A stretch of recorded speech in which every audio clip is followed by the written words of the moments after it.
Hello students and welcome to the class. मैं अब्दुल्लाद आपका स्वागत करता हूं मेंटोस इंस्टीट्यूट के इस प्यारे से चैनल पे, जहां हम CUT 2025 के मोस्ट इंपॉर्टेंट क्वेश्चंस को डिस्कस कर रहे हैं। इसमें हमने चैप्टर 1 और 2 पूरी तरीके से फिनिश कर दिया है। मोस्ट इंपॉर्टेंट क्वेश्चंस और PYQ डिस्कस किए हैं। आज हम चैप्टर 4 स्टार्ट करने जा रहे हैं, जिसका नाम है गतिमान आवेश तथा चुंबकत्व। इस चैप्टर को हम पूरी तरीके से फिनिश करेंगे। मोस्ट इंपॉर्टेंट क्वेश्चंस और इसमें PYQ डिस्कस करने वाले। इसमें ये हमारा लेक्चर 1 होने वाला है, तो अंत तक बने रहें। चलिए स्टार्ट करते हैं आज का ये लेक्चर। तो ये रहा सबसे पहला क्वेश्चन ये है, देख लेते हैं। पहला क्वेश्चन क्या कह रहा है, ये कह रहा है यदि किसी प्रोटॉन को एक समान चुंबकीय क्षेत्र के लंबवत दिशा में वेग v से प्रेक्षित किया जाता जाए तथा एक इलेक्ट्रॉन को चुंबकीय क्षेत्र की दिशा में प्रेक्षित किया जाए, तो इलेक्ट्रॉन एवं प्रोटॉन के निम्न में से क्या घटित होगा। देखो क्वेश्चन ये कह रहा है कि हम किसी चुंबकीय क्षेत्र के लंबवत, इलेक्ट्रॉन को तो चुंबकीय क्षेत्र के लंबवत भेजते हैं और प्रोटॉन को चुंबकीय क्षेत्र की दिशा में। इसका मतलब क्या है, सपोज कर लो मैं यहाँ पे कोई मैग्नेटिक फील्ड ले रहा हूँ, चुंबकीय क्षेत्र ले रहा हूँ अंदर की ओर। ये क्रॉस सिंबल क्या होता है, चुंबकीय क्षेत्र अंदर की ओर दर्शाता है। सपोज कर लो ये कोई चुंबकीय क्षेत्र क्या है, इसके लंबवत अंदर की ओर है। अब हम यहाँ पे क्या करते हैं, यहाँ कह रहे हैं कि प्रोटॉन को एक समान चुंबकीय क्षेत्र के लंबवत दिशा में v वेग से भेजते हैं। प्रोटॉन को तो इसके लंबवत का मतलब हो सकता है हम इधर क्या भेज रहे हैं, इसको प्रोटॉन को भेज रहे हैं, तथा इलेक्ट्रॉन को चुंबकीय क्षेत्र की दिशा में। चुंबकीय क्षेत्र की दिशा का मतलब क्या, अंदर की ओर है यहाँ पे, तो इलेक्ट्रॉन को हम कहाँ भेज रहे हैं, इसमें अंदर की ओर भेज रहे हैं। तो ये कह रहा है इलेक्ट्रॉन एवं प्रोटॉन के निम्न में से क्या घटित होगा। भाई सिंपल सी बात हमें पता है कि अगर कोई भी आवेश चुंबकीय क्षेत्र के लंबवत प्रवेश करता है तो वो क्या होता है, वो वृत्तीय गति करने लगता है। मतलब यहाँ पे प्रोटॉन क्या होगा, वृत्तीय गति करेगा। लेकिन यहाँ पे इलेक्ट्रॉन क्या, इलेक्ट्रॉन तो चुंबकीय क्षेत्र की दिशा में ही है ना, तो इलेक्ट्रॉन की गति पे क्या होगा, कोई इफेक्ट न पड़ने का। तो ऑप्शन देख लेते हैं। ऑप्शन ये कह रहा है इलेक्ट्रॉन एक नियत वेग से एक वृत्त के अनुदिश गति करेगा एवं प्रोटॉन एक सीधी क्षैतिज रेखा के अनुदिश गति करेगा, जो कि गलत है। हमारा प्रोटॉन कैसा गति करेगा, वृत्तीय।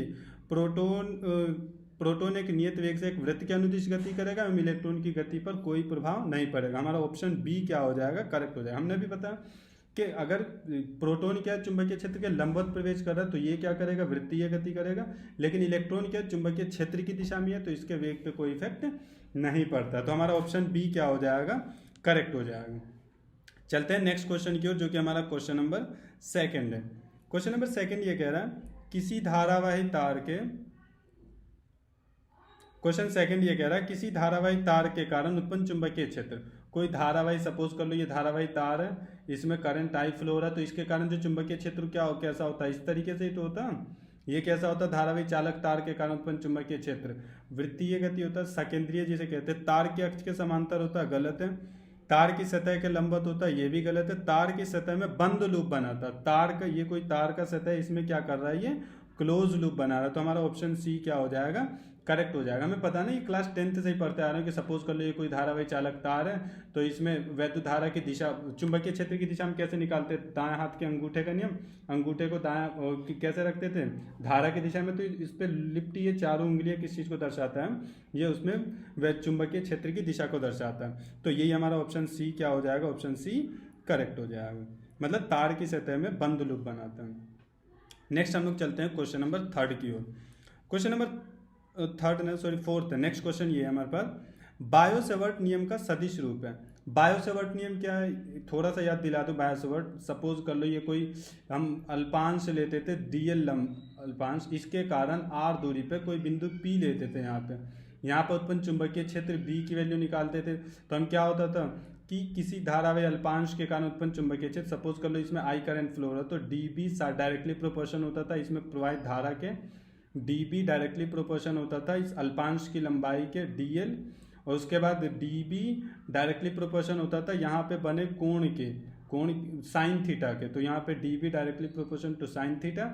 और अगर ये दूरी हम r लेते थे तो DB क्या होता था, उसकी दूरी के वर्ग के व्युत्क्रमानुपाती होता। अगर हम सभी को मिला देते थे, अगर हम क्या करें, चारों इक्वेशन को मिला दें, तो ये हमारा बन के आ जाता था, DB समानुपाती होता था, क्या होता, IDL sine theta upon r square.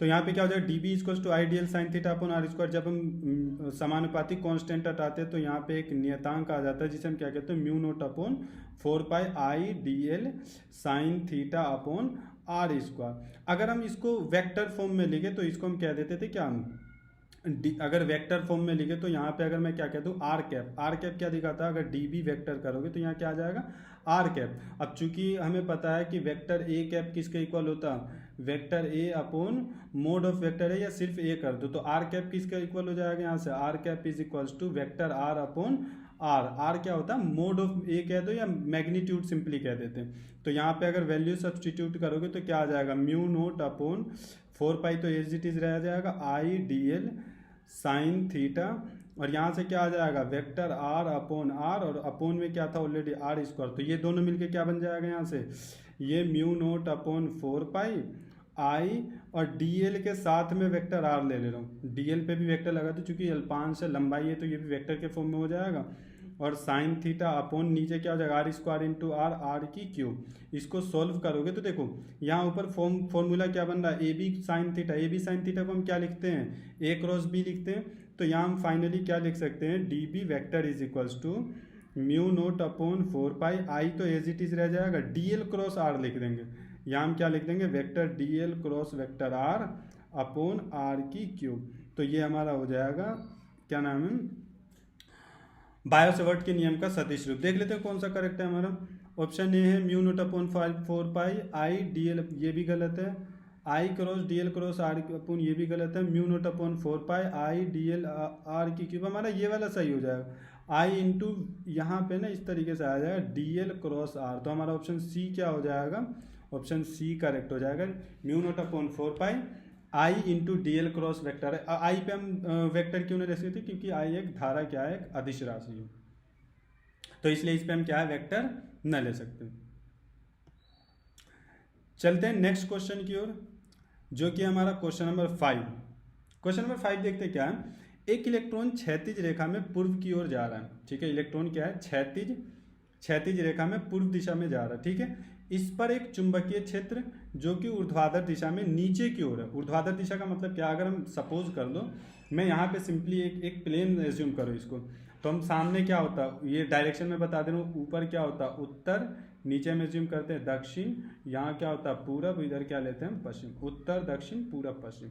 अब देखो क्या, इलेक्ट्रॉन क्षैतिज रेखा में पूर्व की ओर जा रहा है। इलेक्ट्रॉन कहाँ जा रहा है, पूर्व दिशा में जा रहा है। इधर क्या जा रहा है, इलेक्ट्रॉन। अब हमें पता है कि इलेक्ट्रॉन के अपोजिट डायरेक्शन में धारा फ्लो होता है, तो करंट किस डायरेक्शन में जाएगा, यहाँ पे करंट का डायरेक्शन अपोजिट होगा। मैं इसे थोड़ा अलग पेन से दिखा दूं, अगर इसको दिखाओ तो ये किसकी डायरेक्शन हो जाएगी, ये करंट की डायरेक्शन है।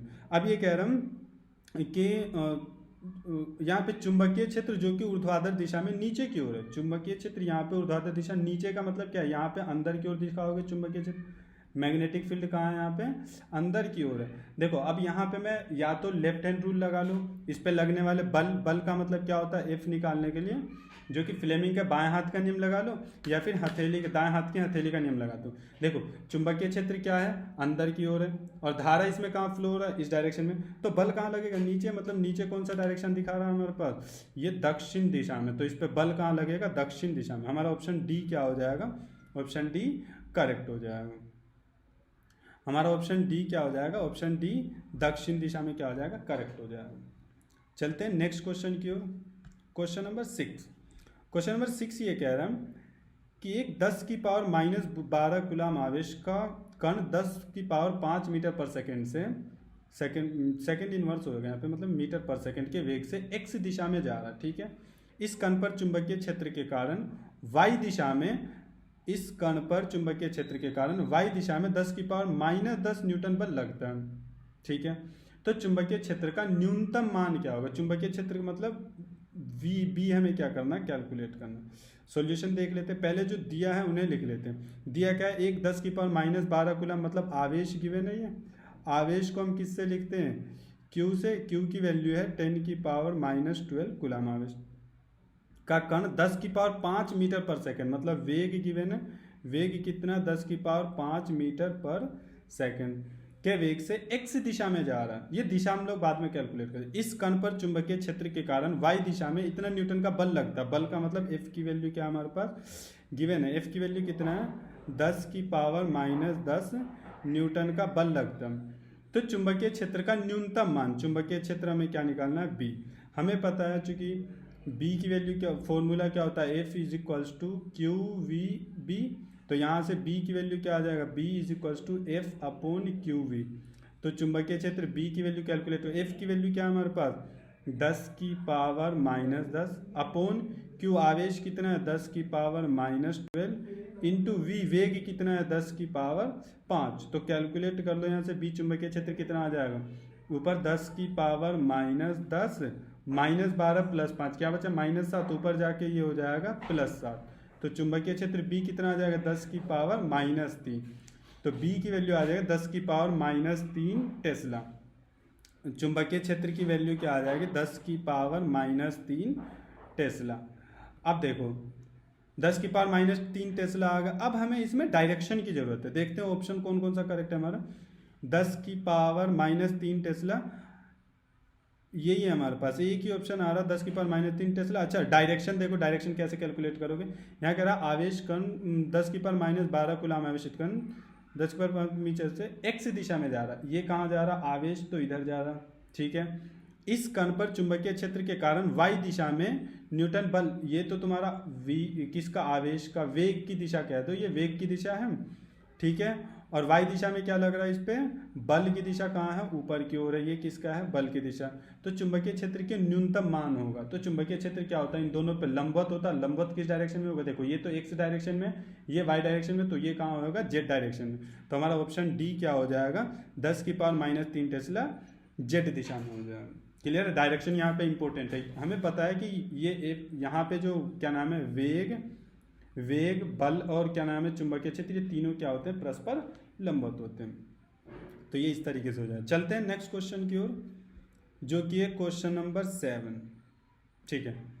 यहाँ से सॉल्यूशन स्टार्ट करते हैं। क्या है क्वेश्चन नंबर 7, ध्यान से पढ़ते हैं।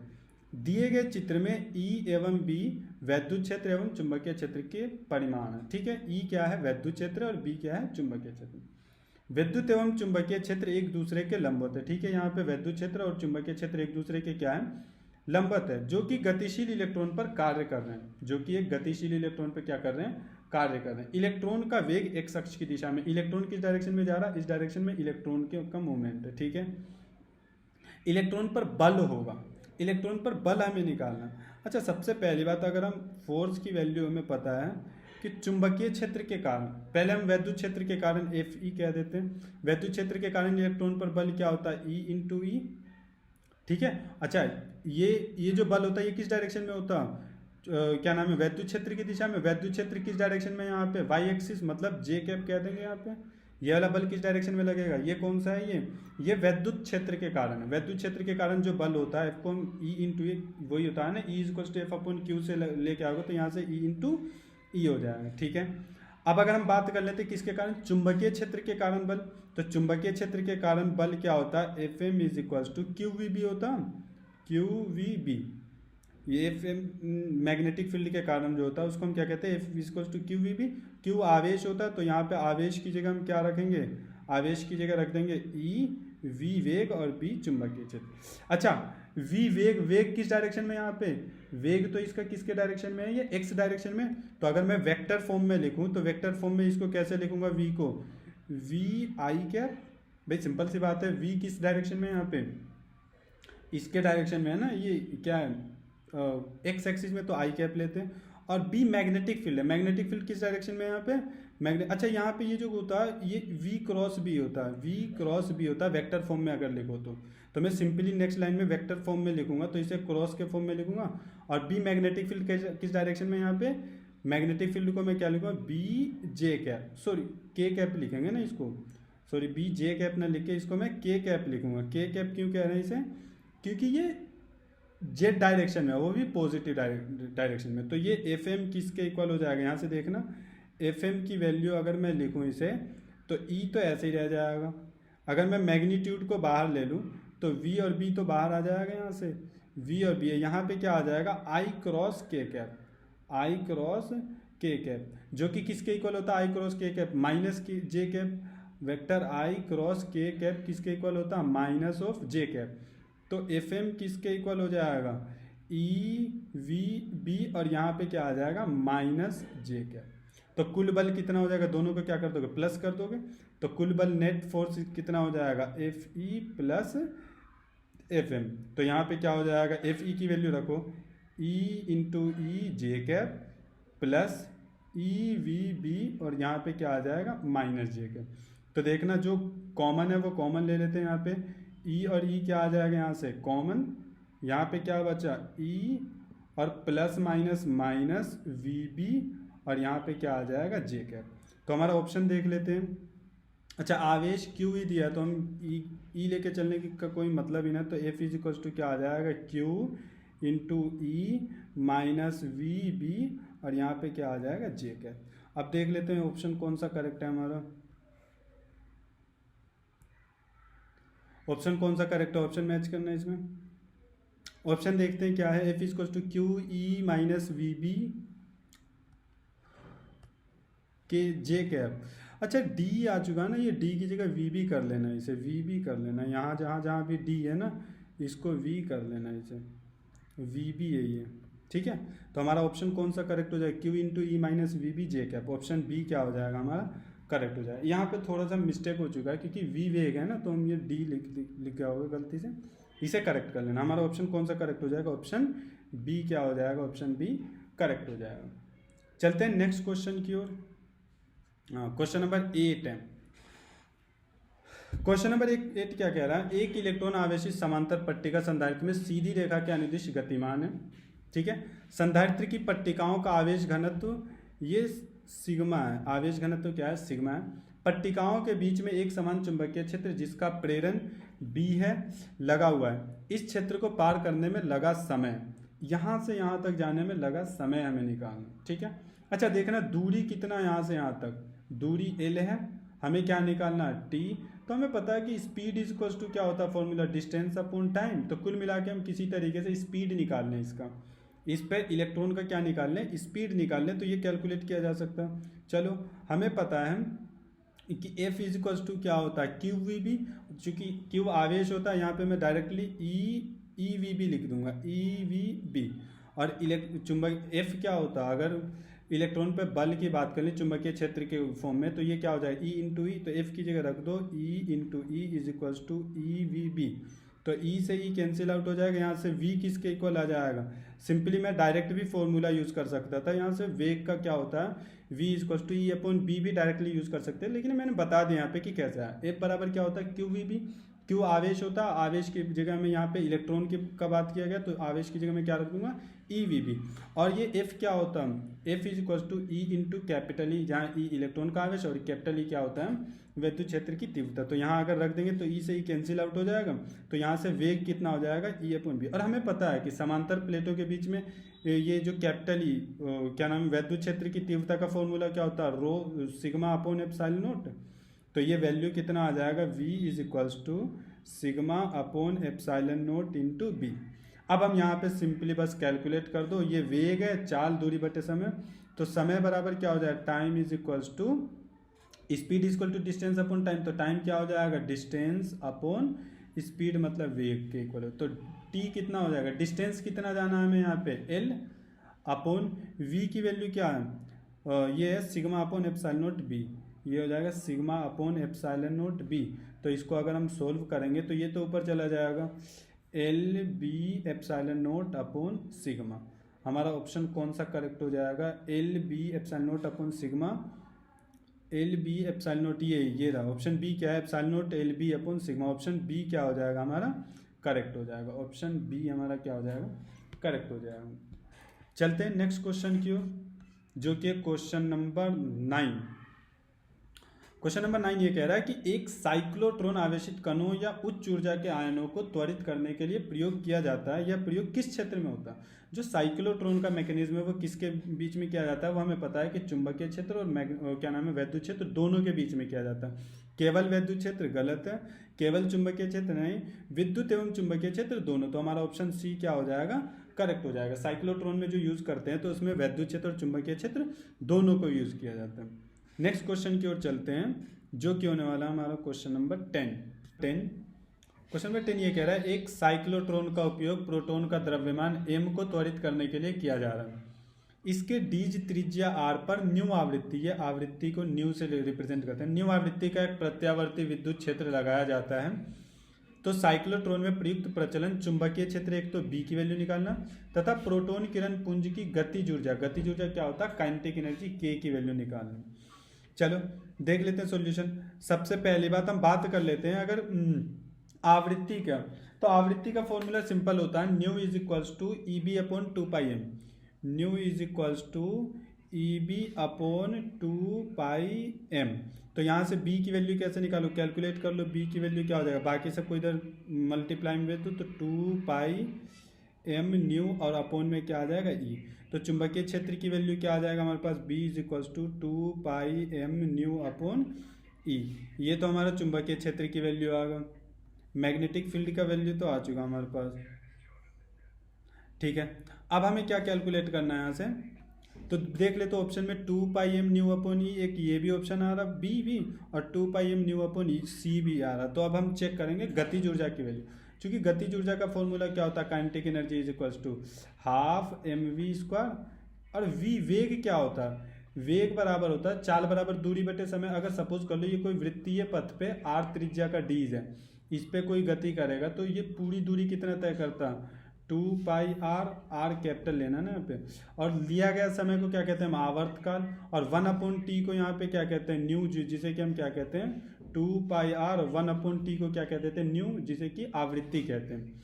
तो अब यहाँ पे v की वैल्यू रख दो यहाँ इक्वेशन 1 में, तो गतिज ऊर्जा k कितना हो जाएगा हाफ एम, v की जगह क्या रखोगे यहाँ टू पाई आर न्यू का होल स्क्वायर। इसको सोल्व कर दो, हाफ एम इंटू टू का स्क्वायर क्या हो जाएगा फोर पाई स्क्वायर, ये आर स्क्वायर और न्यू स्क्वायर, तो दो से ये कितने बार में कैंसिल आउट हो जाएगा टू टाइम्स, तो ये आ जाएगा टू एम पहले लिख लेते हैं pi square are square nu square. तो हमारा गतिज ऊर्जा कितना आ जाएगा यहाँ से two M pi square are square nu square. अब देख लेते हैं ऑप्शन कौन सा करेक्ट है हमारा, ऑप्शन देखना कौन सा करेक्ट है। देखो ऑप्शन देखो, चुंबकीय क्षेत्र की वैल्यू कितना है हमारे पास, चुंबकीय क्षेत्र two pi M V upon nu upon E, two pi M nu upon E, two pi M nu upon E. गतिज ऊर्जा का formula two M pi square, two M pi square V square are square, ये V की वजह new है यहाँ पे। तो हमारा ऑप्शन सी क्या हो जाएगा, ऑप्शन सी करेक्ट हो जाएगा, ऑप्शन सी क्या हो जाएगा यहाँ पे करेक्ट हो जाएगा। चलते हैं नेक्स्ट क्वेश्चन की ओर। ये वाला फॉर्मूला याद रखना, आवृत्ति का फॉर्मूला क्या होता है nu is equals to E B upon two pi M, nu is equals to, या इसे एफ से भी रिप्रेजेंट कर देते हैं, F is equals to E B upon two pi M या nu is equals to E B upon two pi M. Next question है हमारा क्वेश्चन नंबर 11। क्वेश्चन नंबर 11 ये कह रहा है कि निम्न दिए गए कथनों में से सही कथन को सेलेक्ट करना, जो करेक्ट होगा उसको सेलेक्ट करना। साइक्लोट्रॉन की आवृत्ति आवेशित कण की चाल पर निर्भर करती है। चाल का मतलब क्या होता है वेग। क्या कह रहा है कि साइक्लोट्रॉन की जो आवृत्ति होती है न्यू, क्या वो आवेशित कण की चाल पर निर्भर करता है। न्यू का फॉर्मूला क्या था ये देखना, nu is equals to E B upon two pi m. आवृत्ति का फॉर्मूला क्या था, nu is equals to E B upon two pi M. तो ये कह रहा है कि साइक्लोट्रॉन की आवृत्ति आवेशित कण की चाल पर निर्भर करती है, चाल पर तो ये निर्भर नहीं करती। साइक्लोट्रॉन में आवेशित कण की गतिज ऊर्जा उसके द्रव्यमान पर निर्भर नहीं करती।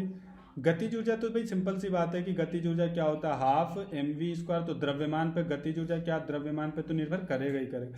साइक्लोट्रॉन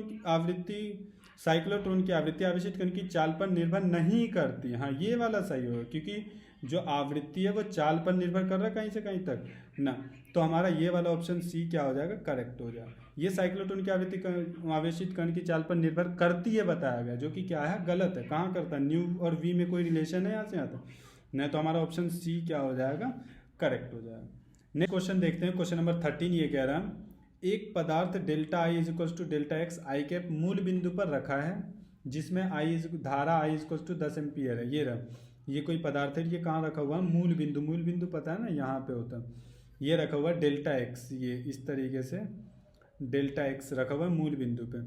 डेल्टा एक्स बराबर 1 सेंटीमीटर हो तो, यदि डेल्टा एक्स कितना हो 1 सेंटीमीटर हो तो बिंदु पी पर चुंबकीय क्षेत्र होगा। तो यहाँ से बिंदु पी जो कि वाई एक्सिस पे है, ये कह रहा है इस पे चुंबकीय क्षेत्र की वैल्यू कितना होगा।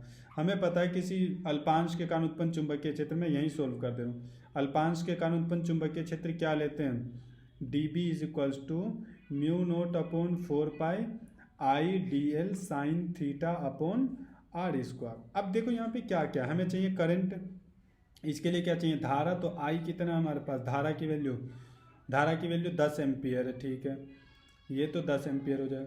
डी एल अल्पांश कितना गिवन है यहाँ पे, जो कि डी एक्स के फॉर्मेट में गिवन है। डी एल कितना है, 1 सेंटीमीटर, इसको मीटर में कन्वर्ट कर लोगे तो कितना, 10⁻⁻2 मीटर, ठीक है। अब ये साइन थीटा, यहाँ पे थीटा कितना हो जाएगा, इन दोनों के बीच का एंगल देखना कितना है, 90 डिग्री, तो साइन 90 की वैल्यू कितना हो जाएगा, 1, ये तो खत्म हो जाएगा। आर दूरी कितना है यहाँ से, आर की वैल्यू 0.5 मीटर है, 0.5 मीटर। तो चलो यहाँ पे इसे क्या कर लेते हैं, वैल्यू सब्स्टिट्यूट करके कैलकुलेट कर लो, ये यहाँ कैलकुलेट कर दें। तो यहाँ से देखना डी बी की वैल्यू कितना आ जाएगा, D b is equals to mu naught upon 4 pi की जगह हम क्या रखते हैं, 10⁻⁻7 इंटू आई करंट की जगह क्या रखोगे 10, डी एल की जगह क्या रखोगे 10⁻⁻2, 10⁻⁻2, साइन 90 की वैल्यू 1 हो जाएगा, इसको हम छोड़ते हैं, और अपॉन में आर स्क्वायर मतलब 0.5 का होल स्क्वायर, 0.5 का होल स्क्वायर। इसको सोल्व कर लेना कितना आ जाएगा, 10⁻⁻7, और ये कितना हो जाएगा 10⁻⁻2 -9 और +1, तो ये कितना बच जाएगा 10⁻, चलो मैं एक साथ कर दे रहा हूँ, 10⁻⁻7 और -1 अपॉन 0.5 का होल स्क्वायर कितना हो जाएगा 0.25, 5 का स्क्वायर 25 और डेसिमल 2 डिजिट पहले आ जाएगा। तो डी बी कितना हो जाएगा, यहाँ से डी बी की वैल्यू आ जाएगी ऊपर 10⁻⁸ अपॉन 0.25 है, तो मल्टीप्लाई में 1 छुपा होता है, पॉइंट हटाओगे 2 जीरो आ जाएगा, तो 25 चौक 100। तो यहाँ डी बी की वैल्यू कितना आ जाएगा 4 × 10⁻⁸, सॉरी ये -8 है, एक मिनट मैं इसे मिटा दे रहा हूँ, 10 की पावर ये -8 ले लेते हैं, ये कितना हो जाएगा 10⁻⁻8। तो हमारे डी बी की वैल्यू कितना आ जाएगा 4 × 10⁻⁸ टेस्ला, इसको टेस्ला में मेजर करते हैं। अच्छा देख लेते हो ऑप्शन क्या क्या है, 4 × 10⁻⁸ यहाँ भी है, 4 × 10⁻⁸ यहाँ भी, सभी में -8 है। अब जिसकी डायरेक्शन की बात कर लेते हैं, तो अगर डायरेक्शन की बात करेंगे तो ये क्या होगा, इस पर जे के कैप मतलब जेड डायरेक्शन में होगा ना, यहाँ पे धारा क्या होगा, लंबवत होगा, तो हमारा ऑप्शन ए क्या हो जाएगा, करेक्ट हो जाएगा। 4 × 10⁻⁸ टेस्ला, और ये के कैप मतलब किस डायरेक्शन में हो जाएगा, जेड एक्सिस पे। चलते हैं नेक्स्ट, जो कि होने वाला हमारा क्वेश्चन नंबर 14 ये कह रहा है एक पतले चालक तार में धारा प्रवाहित हो रही है, ठीक है, इसी चालक तार की किसी बिंदु पर चुंबकीय क्षेत्र क्या होगा। सपोज कर लो ये कोई चालक तार, ठीक है, मैं थोड़ा मोटा सा यहाँ पे कोई चालक तार दे रहा हूँ।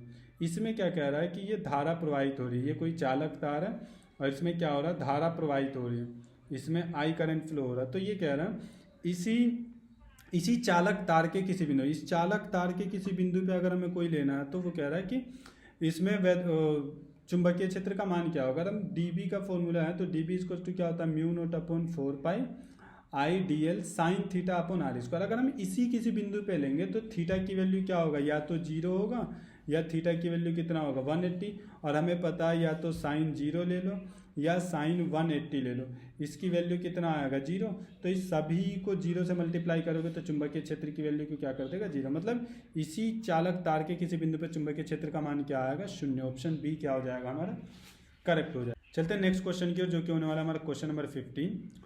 क्वेश्चन नंबर 15 ये कह रहा है एक सीधे तार में धारा 12 एम्पियर प्रवाहित हो रही है, इसे एक अर्धवृत्ताकार कुंडली के रूप में मोड़ा गया है, ठीक है, जिसकी त्रिज्या 2 सेंटीमीटर है। अर्धवृत्ताकार कुंडली के केंद्र पर चुंबकीय क्षेत्र क्या होगा, इस कुंडली के केंद्र पर यहाँ पर चुंबकीय क्षेत्र क्या होगा। वही हम फॉर्मूला लगा देंगे, कौन सा, बायो सेवर्ट का नियम। पहले इसमें जो दिया है वो लिख लो। धारा कितना है हमारे पास, धारा है 12 एम्पियर, ठीक है, इस अर्धवृत्ताकार कुंडली के रूप में मोड़ा गया है। तो अच्छा अगर इसको हम अर्धवृत्ताकार कुंडली के रूप में मोड़ रहे हैं तो यहाँ पे डीएल लंबाई किसके इक्वल हो जाएगा, जो डीएल है वो अर्धवृत्त के परिमाप के इक्वल हो जाए, जो हम क्या कहते हैं पाई आर के इक्वल।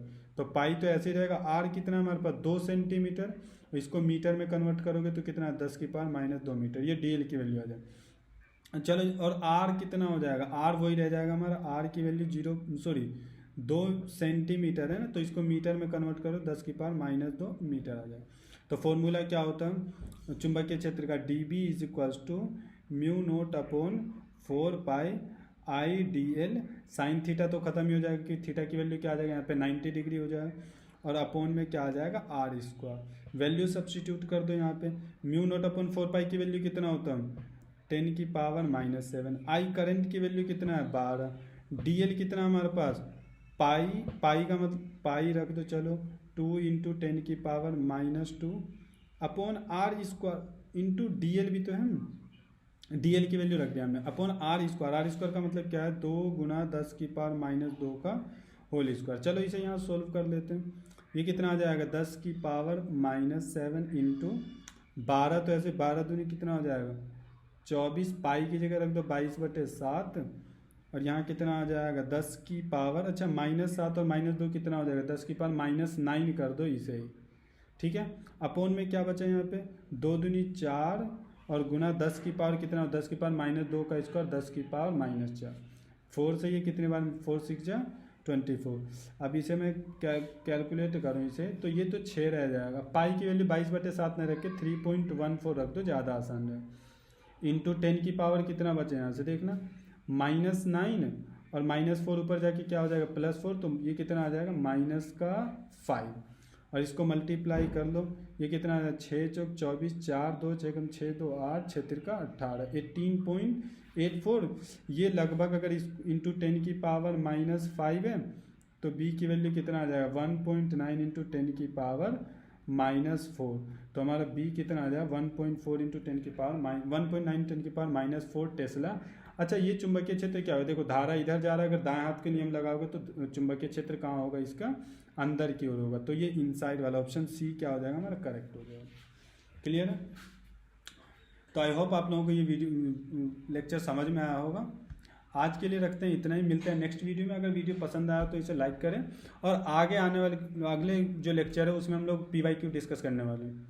तो नेक्स्ट वीडियो के लिए बने रहें, तब तक के लिए मिलते हैं नेक्स्ट वीडियो में। Bye bye.